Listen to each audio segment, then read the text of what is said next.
Hi, and thank you for tuning into my channel, Jones Knows Vinyl Flooring, Part 2.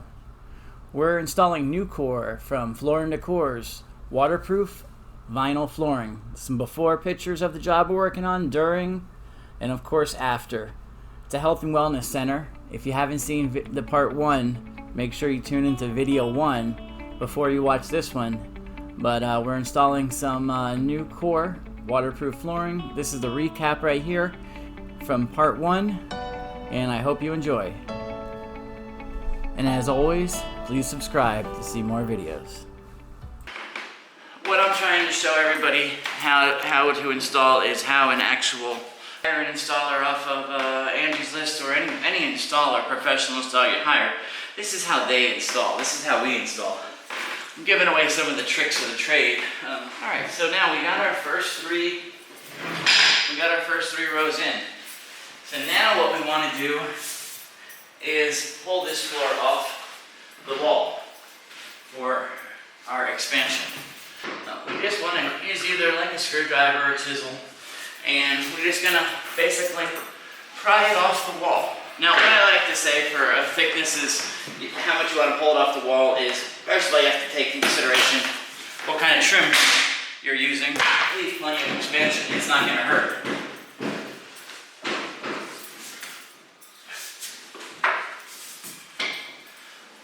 One of the things you do have to take into consideration though when leaving the expansion, walls are not straight. It's not a good idea to go at the very ends of the walls because they usually kick in or kick out. I like to go maybe a third of the way and a third of the way, and on some long walls even in the middle, but here we don't need to. We picked a nice straight part of the wall there, a straight part of the wall there. Don't let that worry about. Don't worry about that. We have baseboard that's going to cover that. We want this floor to be straight though. But the important thing is to leave a little bit of expansion. So now that we have our expansion in, it's time to rock and roll, get some floor laid. I'm going to turn on a good book in my Audible. Some guys rock and roll and listen to their music and stuff like that. I audible it. I like a good sci-fi or a mystery. I'm doing, what am I listening to today? I'm listening to A Little Rebellion. It's by Jay Allen. It's the Crimson World series. I think I'm on book 3 or 4. It's pretty good.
So as you see, that was about a 15 by 6. It's 90 feet. It took about 20 minutes, if that. You notice our expansion, a little thicker than a base. We have our wedges here. And now we're about to go into the bigger part of the room. Now, here's where we're going to have some door casings. In the last row, because this row here is going to come past the edge. We're going to install another trick I'm showing you here that you won't learn by reading the directions. you could cut around that. Now, here's what we got. Just not quite enough. So, and we'll show you how to make that cut in a minute. So, here's what we have. We've done an L cut here. Our last row of flooring is going to stick out past the edge of this wall by that much. So what we've done is a L cut. The end of this piece is going to end right here at the door casing, just underneath of it. So the next piece, we'll meet it up under the door casing. We'll make the exchange where you don't see it. So we don't have to have any kind of particular end on this. Is install our piece like we normally would. We've already cut this door casing. We'll install our piece and then slide it down. We don't want it to stick out past the end of this jamb, so that we can make, when we're going to actually butt the two pieces together inside this jamb but under the casing, so you won't see it. Alright, so from there, now we can just start on that wall. Oh, we don't have to do a cut over there. We can figure out, we put a board there with our spacing. We know this goes in here, and that's going to tell us where we have to start right there. So we can start with a full on that wall and then do our cuts off it. We have all of our cuts over there from the cuts on that end of the floor. From that end of the floor over there, those are some of our pieces. So we have some starters already, ready to go. Now I personally always like to work from the floor versus next to the floor. I like to have my knees on the new floor. It allows me to pull the boards towards me. So whenever you can work on the floor, it's preferred. You know, often I get customers who would ask me if I wear knee pads, and I probably should. So if you're gonna wear knee pads out there, the one thing that you have to keep in mind is using a knee pad that is rubber, leather, or some kind of fabric. Do not use hard plastic knee pads or anything rough that can scratch these floors. They're resistant to scratching, but they're not scratch proof. That goes for laminate, hardwood, and any kind of surface, probably other than tile.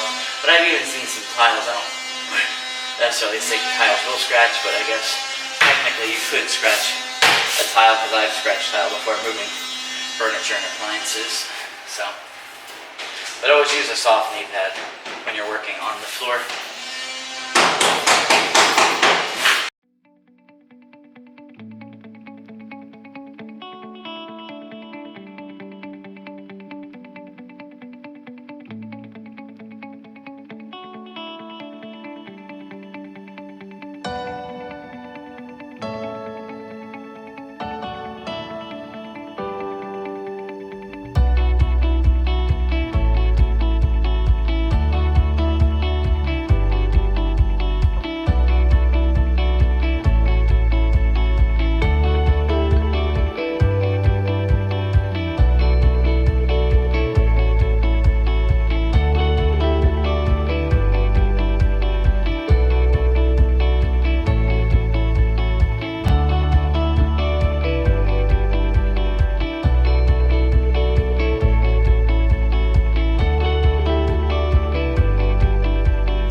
So we're going to show you how we mark boards for cutting around walls. Now, again, you'll see some of these people that don't do this professionally for a living and pull out the tape measures and do all kind of crazy calculations.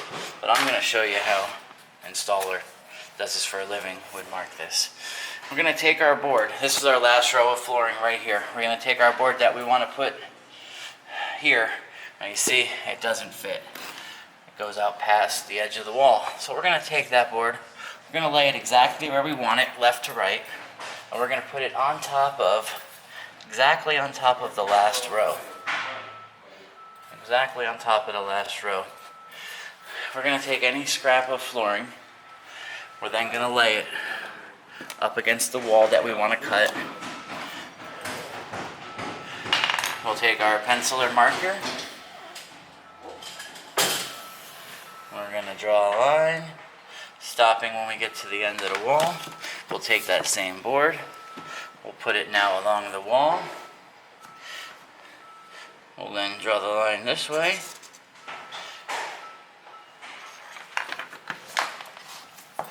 Now look at that. You see that line, that mark? That is how you can use to mark any wall when you come along anything.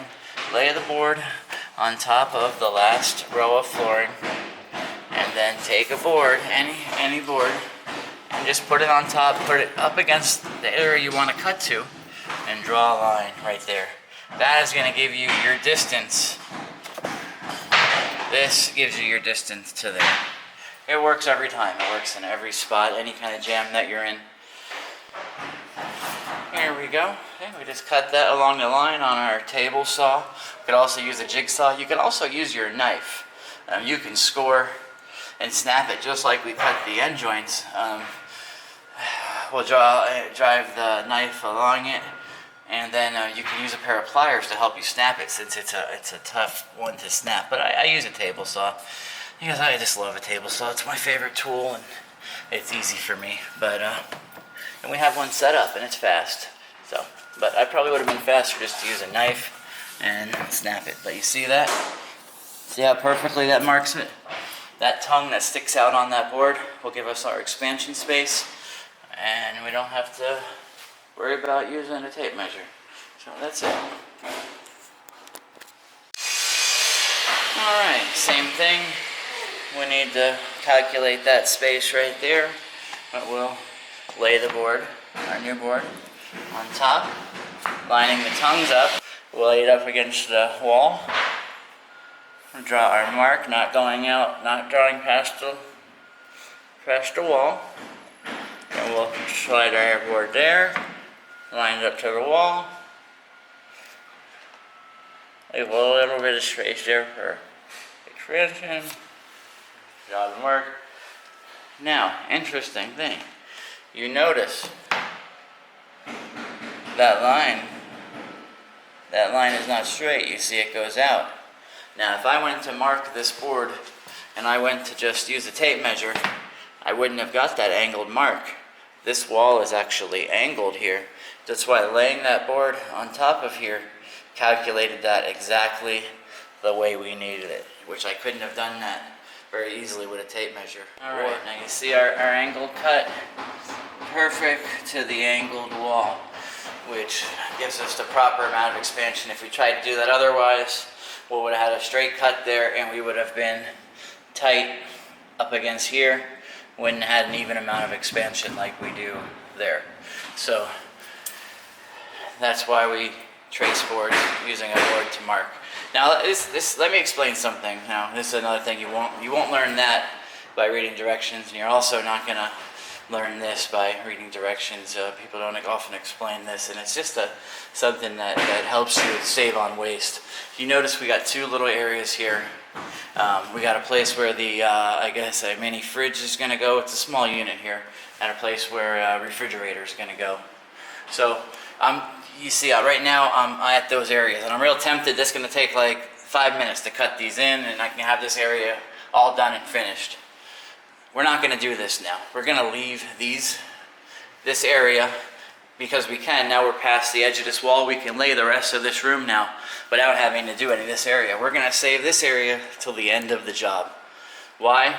Because we can use all of our waste, our bad boards, our stuff that we normally wouldn't want to put in the middle of the floor, we're going to use in here. So save areas like this for your mess up boards. Save the small areas last.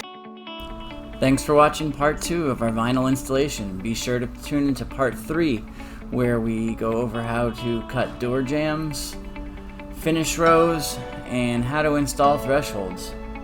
Thanks for watching. Be sure to ding the bell and subscribe.